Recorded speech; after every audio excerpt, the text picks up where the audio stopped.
regalías, en donde está la Nacional de Palmira, el CIAD, está la propia Universidad del Valle, otras universidades, está el doctor Miranda, que es una persona muy competente al frente del mismo, que se va a desarrollar y será un proyecto fundamental con el CIAD como gran eje para tener una plataforma de innovación en los temas agrícolas, agronómicos y de lo que ahora llaman bioeconomía.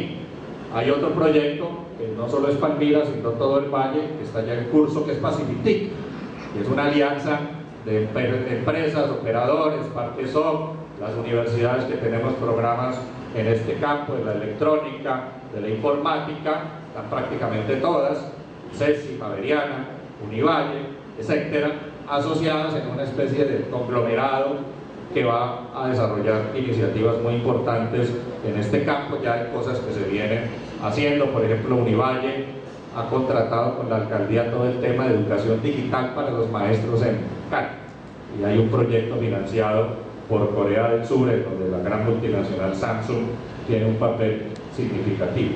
Y podría mencionarles 6 o 7 proyectos más que tienen que ver con ciencia y tecnología, en donde empresas, universidades, gobiernos territoriales, gremios económicos, actores sociales pueden participar. ¿Cuál es la mala noticia hasta ahora? Que todavía no tenemos la suficiente capacidad institucional para construir los proyectos, aprobarlos y ejecutarlos. Las regalías están guardadas literalmente en cuentas, tanto las regalías generales, que no son ciencia y tecnología, como las de ciencia y tecnología, porque, como lo mostraré más adelante, se requiere pues mucha más capacidad institucional. Y otro tema que es positivo son las alianzas ya existentes. Nosotros hemos venido acompañando el G11, tenemos un documento que en enero les vamos a presentar a todos, que resume la experiencia del G11, donde el Instituto de Prospectiva también ha cumplido un papel de apoyo científico y académico al G11. Hemos mapeado, seguido, documentado todo el proceso de los 2 años que lleva, hemos estado en las reuniones, obviamente también ha habido otros actores académicos, hubo una cooperación francesa de un grupo que se llama Atelier, que en francés es taller, que vino de Lyon y de otras ciudades y ayudó bastante a mirar los temas de ordenamiento territorial. La idea es muy buena, es poder hacer que los POTs de cada municipio se puedan articular, como legalmente no se pueden hacer POTs macro por encima de los municipios. Ahí hay una soberanía municipal muy clara en la Constitución y en la propia ley LOT.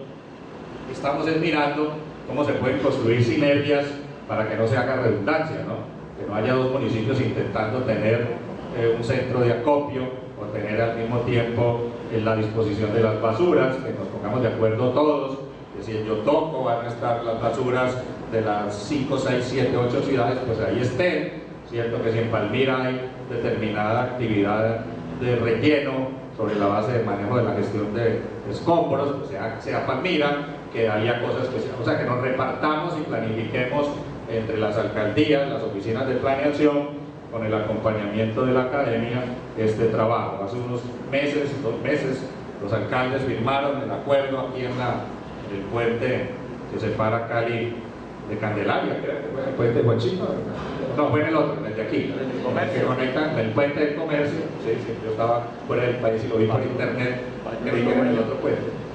Aquí ya se firmó un acuerdo, eso es un tema importante.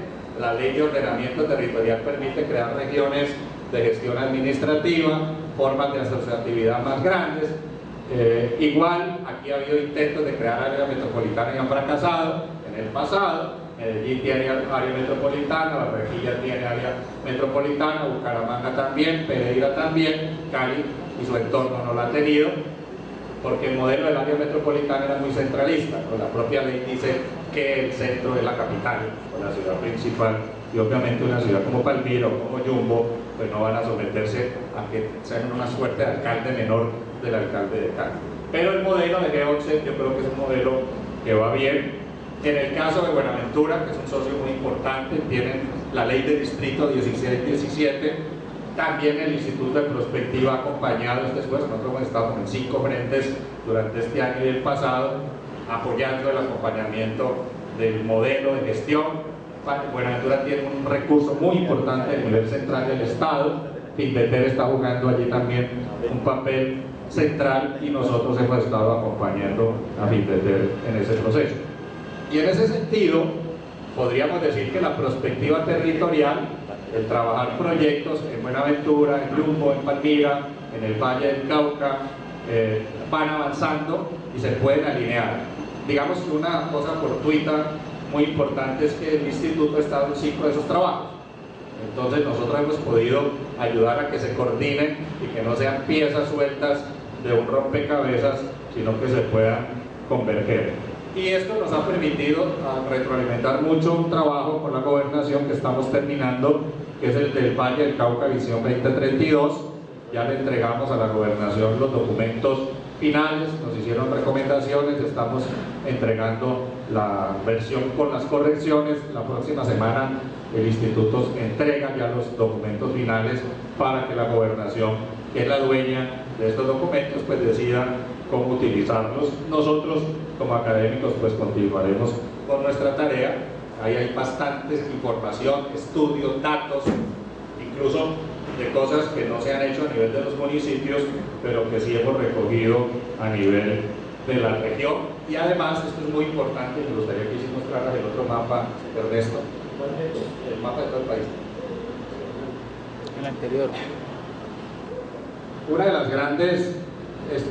grandes hallazgos o descubrimientos del trabajo de 2 años que en el instituto hemos hecho del valle, de la región, de sus municipios, es corroborar una sospecha que yo y otros profesores habíamos entrevisto antes, pero no teníamos los datos suficientes, y es una amenaza muy grande de la región por el cambio de modelo. Este fue un país que durante muchos años, todos los años de la mitad del siglo pasado hasta el final, se desarrolló sobre 3 ejes que eran Antioquia, Cundinamarca y el Valle del Cauca. En la mitad de esos 3 ejes la economía cafetera, Tolima, el viejo Caldas, el sur de Antioquia, el norte del Valle, nuestras laderas, y el principal puerto era Buenaventura. Digo, era, no es. ¿Qué ha ocurrido desde el final de los 90 a hoy? Es decir, los últimos 25 años, prácticamente toda la época de vigencia de la Constitución del 91. Que este país dejó de ser andino, en el sentido de que la economía cafetera, la agroindustria, los emplazamientos industriales de Yumbo, Valle de Aburrá, Soacha, Contigón en Bogotá, eran los que más valor agregado le generaban a la economía. Y este país, para bien o para mal, se volvió minero energético. La principal fuente de ingresos de divisas del país son los minerales, y eso nos hace muy vulnerables. Está cayendo el precio del petróleo y está la caja registradora del presupuesto de la nación cayendo, ¿no? Si el precio del petróleo cae hacia $60 el barril, puede haber 6 o 7 billones de pesos el año entrante de menor recaudo por transferencia de la renta petrolera. Es una cosa tremenda, ¿cierto? Hoy en día hay 12 billones de déficit fiscal, pero podríamos llegar a 18 o 20 billones de déficit fiscal el año entrante por la caída de los precios del petróleo. O sea, cuando uno tiene el petróleo y la minería, el carbón, el níquel, el ferroníquel, el coltán, el oro, como fuentes de ingreso, pues eso es bueno cuando los precios son altos, pero se puede volver muy malo cuando los precios caen.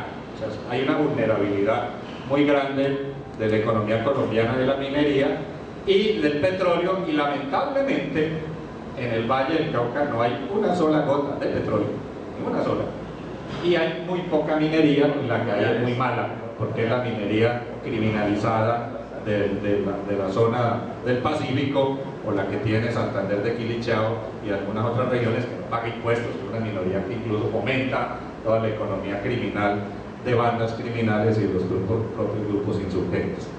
Y en nuestra región, el Cauca, Nariño, tampoco tienen petróleo hay en el Putumayo, hay en el Huila, no tampoco en una escala muy grande. Carbón no hay significativamente en nuestra región. Oro hubo en el Chocó y algo en el Valle, pero digamos la economía de gran explotación ya se ha perdido. Uno puede ir al Chocó y encuentra las máquinas abandonadas, ahí es una minería de carácter artesanal repito. ¿Y qué ha ocurrido? Y ahí viene lo del diamante del Caribe del que hablé hace un rato, que el eje económico del país se ha ido al Caribe.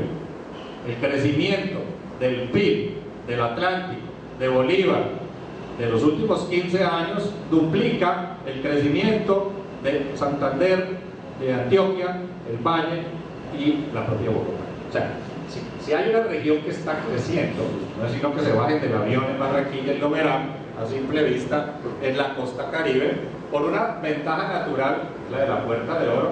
Siempre en el mundo entero los emplazamientos industriales, por regla general, son portuarios. Nosotros somos una anomalía. Aquí hay un puerto que no tiene industrias, ni una sola, simplemente es un puerto. La industria está 130 o 120 kilómetros adentro del puerto, en un valle interandino que es el Valle del Cauca. Digamos que la tragedia de Buenaventura fue la suerte del Valle del Cauca, por eso Jumbo existe, por eso Cali es la ciudad importante que es. Yo estuve con Wilson hace un año en el Ecuador haciendo una visita de campo y vimos Guayaquil y lo recorrimos. Guayaquil tiene 3,5 millones de habitantes, es casi 2 veces Cali, y concentra el 70% de la industria del Ecuador. Obvio, es un puerto y en torno del puerto surgió toda la estructura industrial y agroindustrial del país. Barranquilla, Cartagena, particularmente Barranquilla, está recuperando el liderazgo industrial que tuvo en la primera mitad del siglo XX. Se están relocalizando muchísimas de sus inversiones. Cartagena no solo es un puerto turístico, es un puerto muy importante, tiene 2 veces y medio hoy en día la movilización de carga de Buenaventura. Los datos que tenemos en nuestro estudio indican que Buenaventura mueve hoy solo entre el 8 y el 9% de la carga por tonelaje del país, y que más del 80% de la carga por tonelaje se mueve por los puertos del Caribe, por los puertos carboníferos de la Guajira y el Magdalena, por los puertos bananeros en Urabá y por los sistemas portuarios de Santa Marta, Barranquilla y Cartagena. Y Buenaventura, a pesar de que ha crecido, mueve unos 6 millones de toneladas al año, pues cada día es menos importante en relación con la movilización de tonelaje, sigue siendo importante en el valor de los productos. Barranquilla, por Buenaventura se importan muchos bienes de capital, están alrededor del 30% del valor de la movilización de carga. No hablo de tonelaje, el tonelaje es el 8%, en valor es el 30%, pero ya no somos el 60% como éramos en la década de los 70 y de los 80. O sea, ha habido una caída en valor de la mitad. Buenaventura es hoy la mitad del valor respecto de importaciones y exportaciones que el país tenía, y los circuitos económicos de este país se están construyendo sur a norte. Si ustedes se meten a la página del Ministerio del Transporte y miran, o en la página de la ANI, las vías de cuarta generación que están aprobadas, financiadas y que están ejecutándose, ¿no? Lástima que no tengo un señalador, pero lo señalo con los dedos. Es la Ruta del Sol, que es la vía que va de Bogotá, Honda, La Dorada, recorre el río Magdalena y llega a duplicarse un ramal para Santa Marta, el otro para Barranquilla, Cartagena. Esa es la famosa Ruta del Sol, de la cual se hizo una inauguración de una etapa antier. Está la recuperación de la navegabilidad del río Magdalena, que es un proyecto en curso muy grande, que incluso implica la recuperación del canal del dique que conecta el río con Cartagena, con la zona industrial. Están los proyectos de la troncal del Caribe, que es la conexión en doble calzada, Barranquilla, Santa Marta, Cartagena, y una segunda etapa que va hasta Sucre y Córdoba.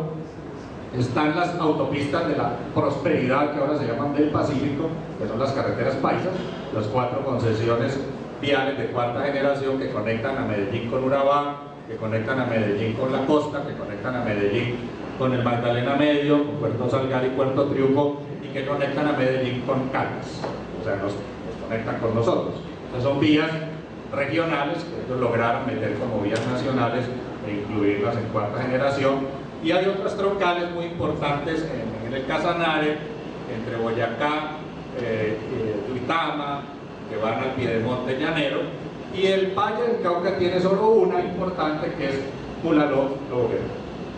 Son solo 30 kilómetros, son muy costosos, vale 1,5 billones de pesos hacer los 30 kilómetros, está financiada, se ejecutará, si nos va bien, entre el 2015 y el 2020 y el 2021. Y el otro proyecto importante nuestro, pero apenas está en una etapa pequeña, es la conexión en doble calzada Cali-Quito, de la cual no está terminada la financiación de la etapa Cali-Popayán. Solo hay un pedazo de Santander de Quilichao que hace parte de la malla vial del Valle del Cauca y del norte del Valle, y no está todavía financiada la continuidad que sería Popayán, Pasto, Rumichaca, para poder conectarnos con el Ecuador. Lo que quiero decir con esto es que no solo el país ha girado hacia la minería, hacia la energía. En energía, el grueso de la energía nuestra, que es hidráulica, está en Boyacá, Cundinamarca y en Antioquia. Ahí está el 90% de la producción hidroeléctrica del país: Chivor 1, Chivor 2, Pescadero Ituango, que es un megaproyecto en ejecución, Urra 1, Urra 2, un poco más abajo del río Cauca, más todos los demás proyectos paisas. Solo EPM es propietario de alrededor de 28 presas en su sistema hidroeléctrico en Antioquia. Y, digamos, son los grandes productores de la energía. Lo es también Isagen, que en buena medida es paisa, y la empresa privada más importante energética también es antioqueña y es la dueña de EPSA, que es Celsia, es una empresa que tiene su matriz en Medellín. Y en ese sentido, pues esas son las amenazas. Yo dibujé aquí el mapa en dos colores, no se ve bien aquí, uno verde más claro y uno más oscuro, para mostrar cómo la región centro-norte del país es la región donde está la minería, el oriente también, petróleo, donde están las obras de infraestructura y donde está la dinámica de expansión y consolidación portuaria. El gran peligro que tenemos es que nos descentremos de las dinámicas del desarrollo, o sea, que vivamos de las glorias del pasado, ¿no? Y nos sigamos echando el cuento del pasado, de que el valle es muy importante, que tenemos malla vial, que el valle no es ingenio, Buenaventura, seguimos contando la mentira, nadie la refuta, de que el 60% de la carga, que el puerto más importante del país. Eso no son cosas ciertas, son cosas que se dicen y se siguen diciendo porque se las escuchamos a otros, pero no son los datos de la investigación académica rigurosa. Entonces tenemos una gran amenaza. El país se ha vuelto minero energético. La minería en Colombia tiene un peligro, y es que es lo que llaman enfermedad holandesa los economistas, es que puede terminar ayudando a la desindustrialización del país, porque con flujo de recursos, empresarios, inversionistas y demás compran los bienes de capital o deslocalizan la producción industrial fuera del país. Les voy a dar ejemplos que hemos estudiado en nuestro grupo de investigación. Una empresa tan emblemática como Toto, que es la que ustedes conocen, una empresa de bolsos y maletines, toda su producción la hace en China. Hace 10, 15 años producía todo en Colombia. Ha relocalizado totalmente su inversión. Y cada día más estamos haciendo maquila en Oriente. O sea, empresas colombianas que, al igual que las multinacionales gringas, canadienses y europeas, no producen aquí, o sea, no se generan empleos aquí por un tema que tiene que ver con las dinámicas de la globalización. ¿Qué creemos en el instituto? Que son cosas positivas y a las que debemos apostar, que tienen que ver con la agenda de competitividad de Palmira y del Valle del Cauca. Creemos que una gran potencialidad nuestra, de todo el Valle del Cauca, y donde Palmira es un eje muy importante, es lo que ahora llamamos bioeconomía. Bioeconomía no solo es la agricultura, no solo es la agroindustria, sino todos los valores agregados que tienen que ver no con el uso de commodities o de minerales, sino con el uso de la vida, es decir, de las plantas y los animales. O sea, la ganadería de gran escala, la porcicultura, la avicultura, el desarrollo de la industria derivada de lo agrícola, todo el tema de alimentos, por ejemplo, pero también es bioeconomía, la salud, la cosmética, la química orgánica, los productos naturales, etc. Y el turismo mismo, cuando el turismo es de carácter temático, como las rutas de la zona cafetera o el ecoturismo, hacen también parte de un ámbito que ahora en la ciencia económica se denomina bioeconomía. El Valle del Cauca tiene enormes capacidades en bioeconomía, ya las dije, centros de investigación de primer nivel, de alcance mundial como el CIA, universidades que tienen también estándares muy altos de investigación. Este sistema de ciudades que puse en la otra imagen lo ayuda. Hay cosas muy importantes en Pereira, el CENICAFE que está en Chinchiná, por ejemplo, en la Universidad de Caldas, las otras universidades de Manizales. O sea, todo este tejido nuestro de ciudades es un tejido que tiene una muy buena capacidad para innovación. ¿Qué se requiere? Que las universidades, los centros de investigación se asocien con los gobiernos, con las empresas, trabajemos proyectos conjuntos, trabajemos los recursos de regalías, busquemos otros fondos y construyamos una estructura institucional que no son simplemente alianzas episódicas como las que se propusieron con el Centro Automotriz, que no es una alianza que se pueda acabar, sino una estructura jurídica consolidada, una empresa asociativa nueva, Biopacífico, Pacifitic, que también son entidades, no son simplemente alianzas que se pueden destruir, sino estructuras corporativas donde entra la ciencia, la academia, lo público y lo privado. Ese es el camino institucional que otros países han recorrido, construyendo centros, institutos de innovación y de gestión del conocimiento tecnocientífico. Esa es una apuesta muy importante. Cuando hagamos ya el trabajo más detallado, miraremos en concreto lo que hay y lo que debería crearse en el caso de Palmira y ver cómo se puede articular con lo que hay en otras regiones del propio Valle del Cauca. En el segundo punto, o sea, debemos seguir produciendo alimentos, sí, trabajar en crear nuevos valores agregados, como lo hace la industria de la confitería, sí, esos son temas importantes. Es importante el tema de salud, los valores agregados en cosmética, etcétera, la misma moda que viene del algodón, es parte de la bioeconomía, el calzado y el cuero, son ámbitos en los cuales el Valle del Cauca, Palmira mismo, la metalmecánica, la industria del mueble basado en madera, que aquí ha sido importante, son ámbitos que tienen futuro, o sea, hay la capacidad de hacerlo, pero uno tiene que entender que hay que generar valores agregados. Voy a colocar el ejemplo del café. La federación tuvo la razón, la criticaron mucho cuando hace unos 17 años creó Juan Valdez como marca y empezó a montar los Juan Valdez por el mundo. Los que conocen del tema saben que solo hasta hace poco tiempo algunos de esos esquemas empezaron en el punto de equilibrio.